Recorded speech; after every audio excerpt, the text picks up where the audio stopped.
C'est le contraire qui allait me surprendre.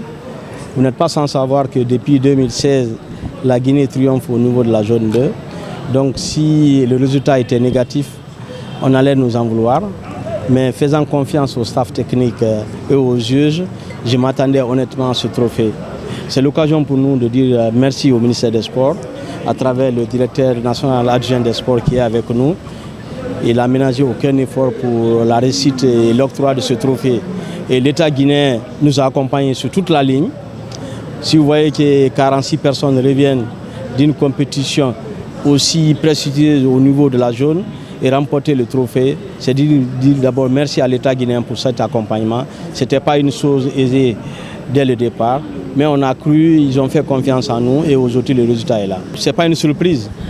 Pour ceux qui connaissent le travail qu'on fait au niveau de la Fédération guinéenne de handball, vous n'êtes pas sans savoir que Clémentine est licence B de la Confédération africaine de handball. Elle vient de prendre ce diplôme, il ne savait même pas 3 semaines. Il faut faire confiance aux femmes. Et on a cru en eux et elles ne nous ont pas donné tort.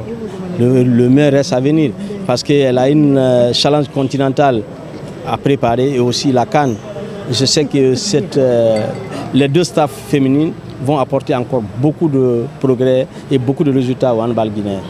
Tout d'abord un sentiment de fierté et surtout aussi, j'ai envie de dire, de reconnaissance. Cela prouve à suffisance ce que nous disons régulièrement, nous ne sommes pas un ministère de football. Je suis désolé de faire le parallèle, mais je me dois de le faire, en fait, j'ai envie de dire.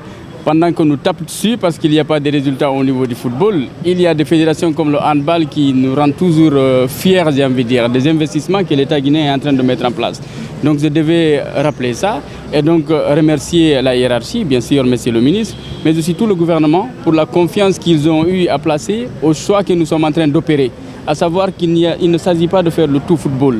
Qu'en dehors du football, il y a des fédérations et particulièrement le handball qui fait des résultats. C'est une fierté pour nous. Et l'autre double fierté, c'est le fait de savoir que ce sont des femmes qui se sont distinguées. Moi, je suis plus qu'ému de savoir que la Guinée peut avoir des handballeuses qui peuvent rivaliser à travers le monde. Parfois, quand je me retrouve dans des salons de discussion, même à Paris, on me parle de ça, de ces équipes guinéennes féminines qui font des résultats. Donc, je suis simplement ému et fier, reconnaissant à l'endroit de ces joueuses, mais aussi des autres athlètes du handball et en même temps de l'équipe d'encadrement.